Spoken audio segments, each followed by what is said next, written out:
میرے لورز بھی ہیں، میرے ہیٹرز بھی ہیں. یہ عزت اللہ کی طرف سے ہے. کسی کی ذلت ہے تو وہ اللہ کی طرف سے ہے. ان کے لیے ضرورت ہے کہ نوک نوک کہ ہم نے جو کچھ بھگتنا تھا، جو کچھ بیڈ ٹائم جو بھی ہم نے دیکھنا تھا وہ دیکھ چکے ہیں.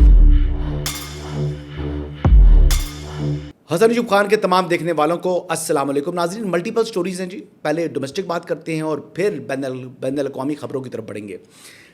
پہلے بات کرتے ہیں کہ قومی اسمبلی میں قائد حزب اختلاف محمود خان اچکزئی صاحب، ایک زمانے میں ہم سنتے تھے کہ محمود خان کی تقریر جو ہے وہ ایسی جاندار ہوتی ہے کہ لوگ رک کر سنتے ہیں.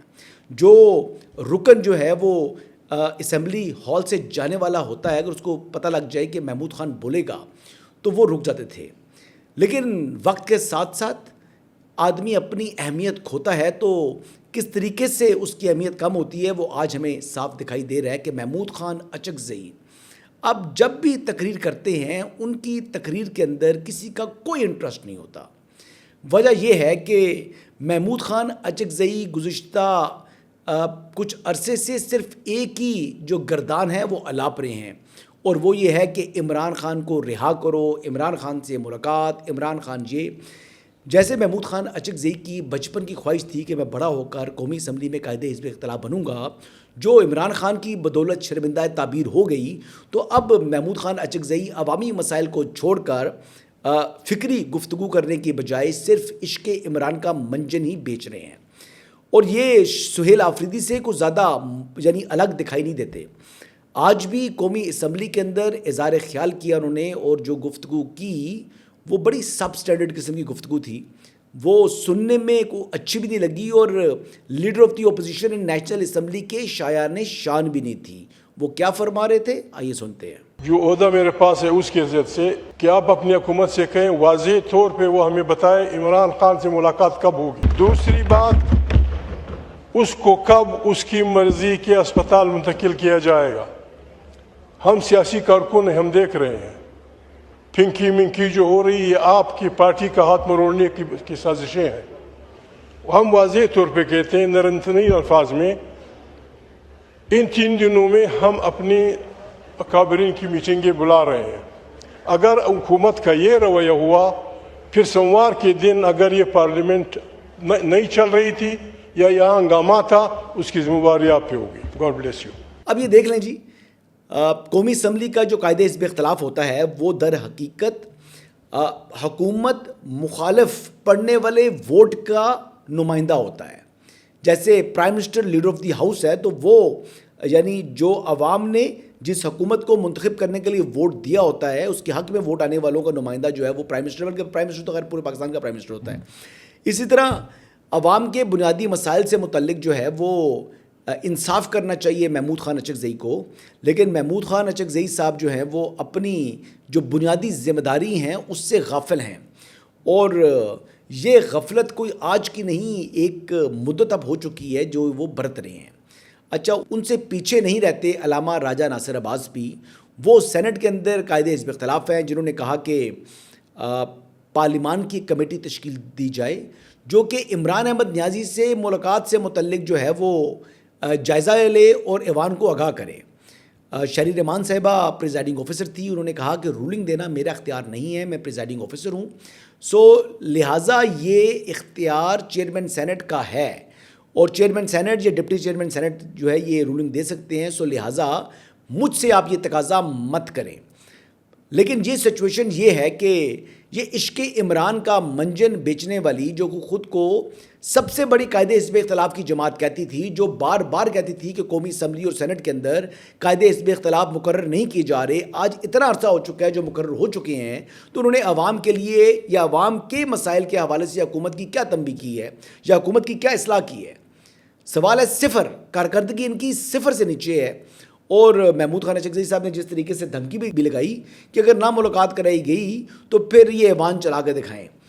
اب آپ کی جو دھمکیاں ہیں، جو آپ کی بڑکیں ہیں، اب حکومت کے جو کان کے اوپر اس سے جوں تک نہیں رینگتی، اور تقریباً اسی سے ملے جلے خیالات کا اظہار ڈاکٹر طارق فضل چودھری صاحب نے، جو کہ وفاقی وزیر پارلیمانی امور ہیں، انہوں نے کر دیا.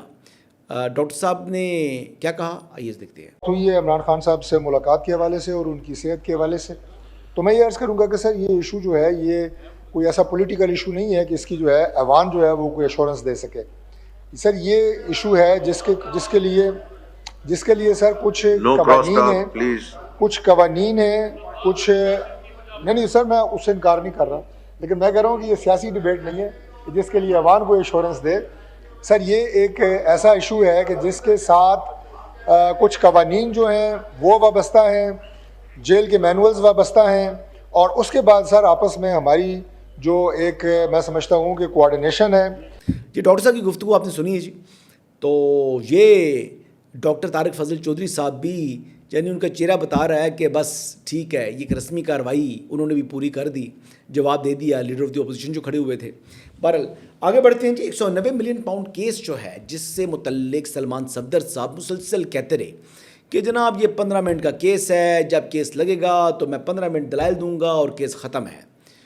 تو ان کو پچھلی باری بھی موقع ملا تھا مرکزی اپیلوں پر دلائل دینے کی, لیکن انہوں نے دلائل نہیں دی اور انہوں نے یہ کہہ کر کہ انہیں اپنے کلائنٹس کی انسٹرکشنز درکار ہیں پتلی گلی سے فرار ہونے کی کوشش کی تھی. تو اس سماعت کا تحریری حکم نامہ جاری ہو چکا ہے, اور یہ جو تحریری حکم نامہ ہے یہ بیسیکلی ڈی بی ہوتی ہے, نیب کے مقدمات سنتی ہے. تو ڈی بی کے اندر جو سربراہ ہیں وہ چیف جسٹس سرفراز محمد ڈوگر صاحب ہیں, جن کے ساتھ جسٹس محمد آصف بھی جو ہے وہ شامل ہیں. تو ان کی جانب سے یہ تحریری حکم نامہ آیا ہے جو کہتا ہے کہ 20 مئی کو یعنی 20 مئی سے سلمان صفدر صاحب دلائل دیں. اور انہوں نے بظاہر جو سلمان صفدر صاحب نے پتلی گلی سے فرار ہونے کی کوشش کی ہے تو عدالت نے اس پتلی گلی سے جو فرار ہونے کا راستہ تھا اس کو بند کر دیا ہے, اور یہ آخری موقع فراہم کیا جا رہا ہے اڈیالہ کے چانسلر کے وکلاء کو, یعنی Salman Safdar and his team جو کہ ریپرزینٹ کر رہے ہیں عمران احمد نیازی جو کہ اڈیالہ کے چانسلر ہیں, اور ان کی اہلیہ بشرا بی بی کو. اب دیکھتے ہیں جی. عدالت نے یہ بھی کہا کہ عدالت امید کرتی ہے کہ کسی کمزور وجوہات کی بنا کے اوپر سلمان صفدر صاحب التوا نہیں مانگیں گے, اور یہ بھی کہا کہ جو سلمان صفدر صاحب نے جو مرکزی اپیلیں دائر کی ہیں وہ در حقیقت اپنی کلائنٹ کی مرضی سے دائر کی ہیں, انسٹرکشنز کے ساتھ ہی کی تھی نا جی. تو اب انہوں نے کہا جی کہ یہ کیس کی حساسیت ہے اور اس کی اہمیت کی وجہ سے یہ آخری اور حتمی مہلت دی جا رہی ہے. تو سلمان صفدر صاحب ریڈی ہو جائیں جی. 10 منٹ ہم نے دیکھنا ہے آپ کیسے دلائل دیتے ہیں یا پھر آپ پتلی گلی سے دوبارہ فرار ہونے کا کوئی نیا راستہ تلاش کرتے ہیں, کیونکہ ایک گلی تو عدالت عالیہ نے بند کر دی ہے. تو یہ بڑھ کے مارنا بڑا آسان ہوتا ہے. میں پہلے بھی کہہ چکا ہوں کہ یہ 190 ملین پاؤنڈ کیس جو ہے یہ ایک اوپن اینڈ شٹ کیس ہے. اس کے جو ٹرائل ہوا ہے وہ ان لینتھ ہوا ہے, 1 سال سے زائد عرصہ یہ چلا ہے. ناصر جاوید رانا صاحب جو اس وقت نیب کورٹ کے جج تھے, انہوں نے تحمل کے ساتھ یہ ٹرائل کیا, اور نہ صرف یہ بلکہ یہ واحد وہ جج صاحب تھے جن کے اوپر عمران خان صاحب کی وکلا ٹیم نے کسی قسم کا کوئی اعتراض نہیں عائد کیا. ایک ورکنگ ریلیشن بڑا اچھا تھا. انہوں نے جب التوا مانگا تو التوا دیا, جس طریقے سے یعنی یہ چاہتی رہی ڈیفنس کی جو ٹیم تھی تو اس طریقے سے وہ چلے. لیکن بہرحال فیصلہ انہوں نے ایسا تحریر کیا کہ جو کہ یعنی ایک بغیر کسی جھول کے فیصلہ ہے, اور اس کیس کے اندر عمران احمد نیازی کے لیے کسی قسم کی کوئی رعایت مجھے کم از کم دکھائی نہیں دیتی. باقی تو فیصلہ عدالت نے کرنا ہے, لیکن اس میں جو عمران احمد نیازی صاحب ہیں ان کی جو چوری ہے, جو انہوں نے ڈاکہ ڈالا وہ پکڑا گیا. اس میں بشرا بیگم نے جو مفادات حاصل کیے وہ سامنے آ گئے. اور میں تو کئی دفعہ پہلے کہہ چکا ہوں کہ قاسم کے پاپا چور ہیں. اب میں یہ نہیں کہوں گا قاسم کے پاپا چور ہیں, بلکہ قاسم کے پاپا شاہی چور ہیں. شاہی چور میں اس لیے لگاتا ہوں کیونکہ انہوں نے سعودی شاہی خاندان کی جانب سے دی جانے والی جو خانہ کعبہ والی گراف والی گھڑی تھی وہ بیچ دی. اور وہ بیچی کس طریقے سے, وہ بیچ کر اس کے پیسے توشہ خانہ میں جمع کرائے. تو بیسکلی سیل پروسیڈ سے جو پیسے جمع کرائے, اس کا مطلب ہے کہ انہوں نے چوری کر کے بیچی اور پھر اس کو پیسے جمع کرا کے اس کو ایکوائر کی. تو بندے کی چیز اگر ہونا تو بندہ اس کو بیچ دے تو اس کو چوری کہیں گے نا. تو اس لیے جو شاہی چیز کو بیچے گا تو وہ شاہی چور ہوا. تو یہ اس کی بیسکلی پیچھے لاجک ہے. آگے بڑھتے ہیں جی. IMF جو ہے وہ اس کی ایک رپورٹ سامنے آئی ہے جی، اور اس حوالے سے آپ کو بتاتے ہیں جی کہ آئی ایم ایف کی جو جائزہ رپورٹ ہے وہ آئندہ مالی سال کے جو معاشی اہداف اور تخمینہ جات ہیں وہ جاری ہوئے ہیں۔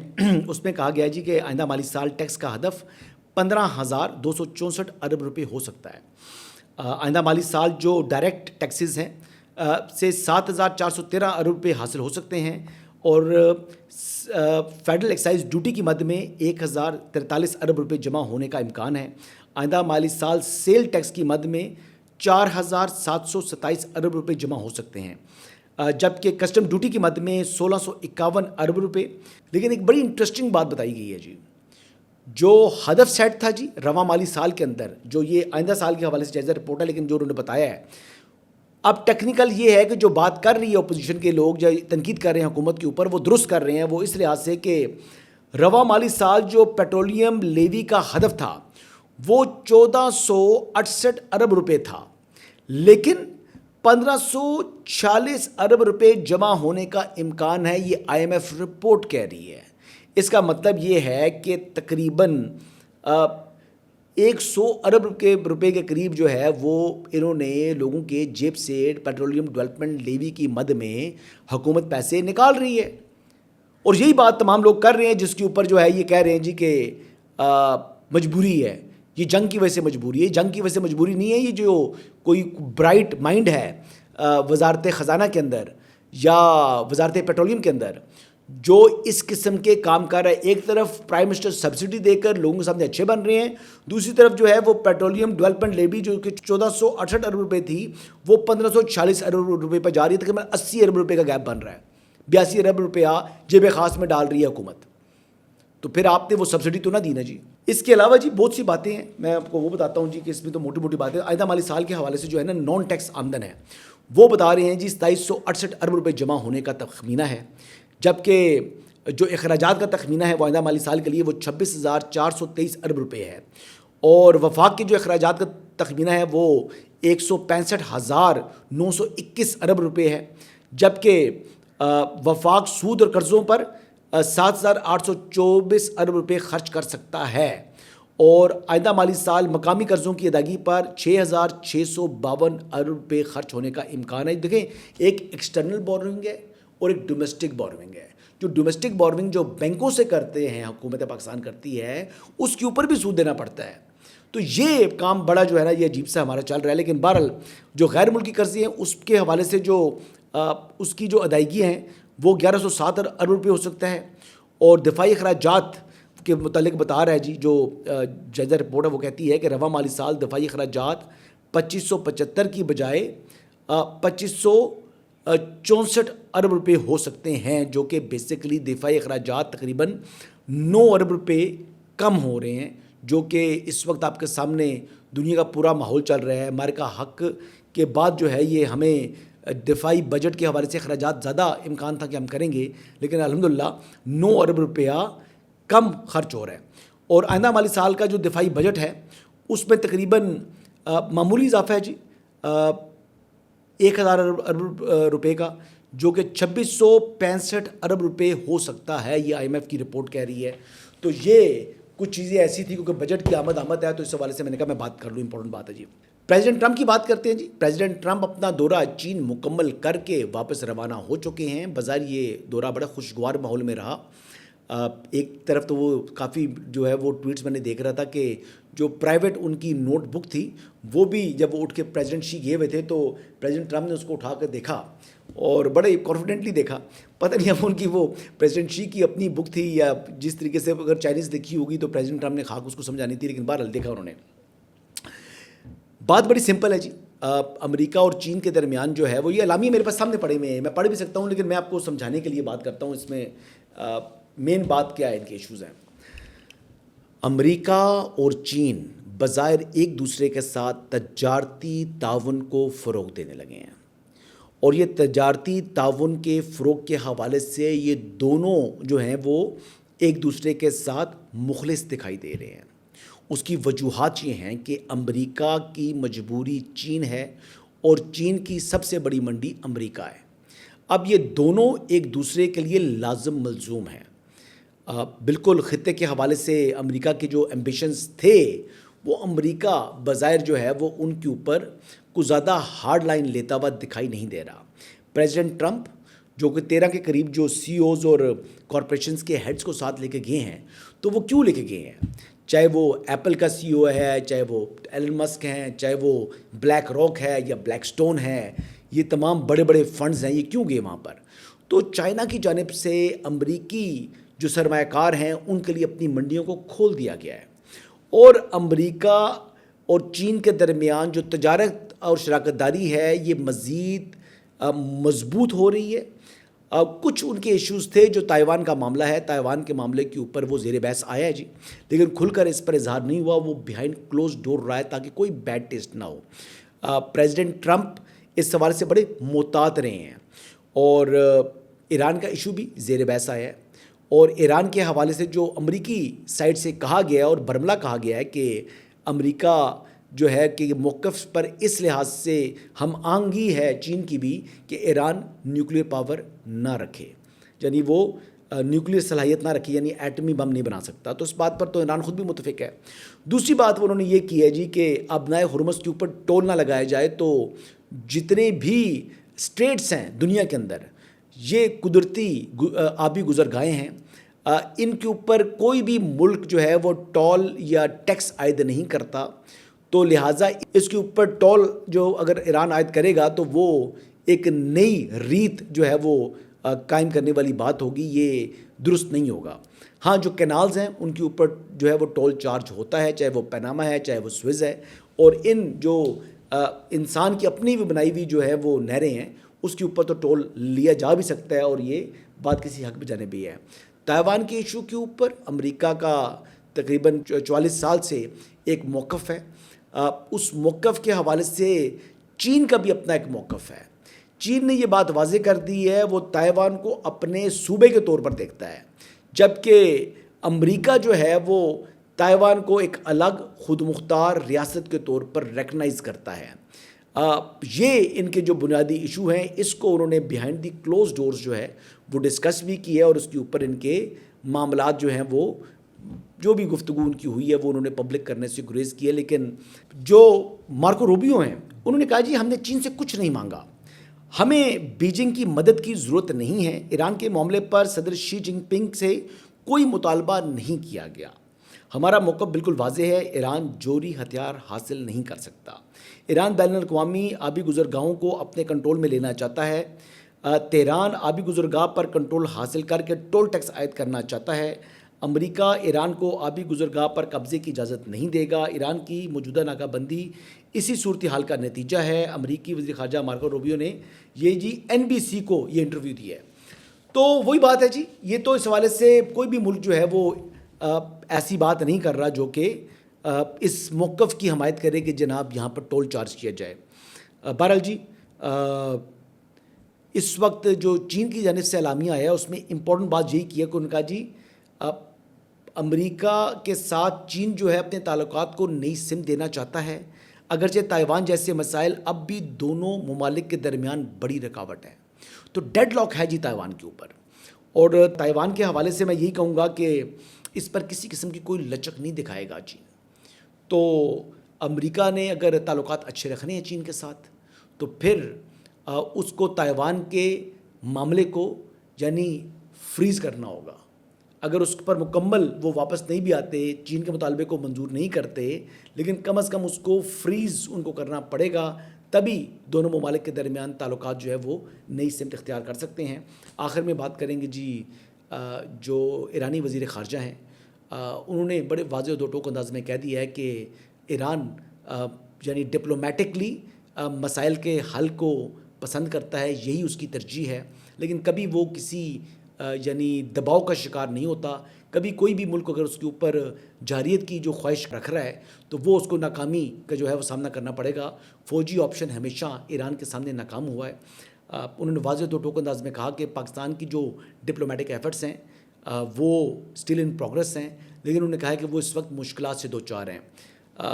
یہ باتیں سامنے آ رہی ہیں جی, اللہ کرے جی کو مذاکرات کے ذریعے ہی دونوں ممالک کے درمیان، امریکہ اور ایران کے درمیان دیرپا امن جو ہے قائم ہو سکے، لیکن یہ کب ہوگا؟ جب اللہ کا حکم ہوگا۔ انہی الفاظ کے ساتھ اجازت چاہوں گا جی، اللہ حافظ۔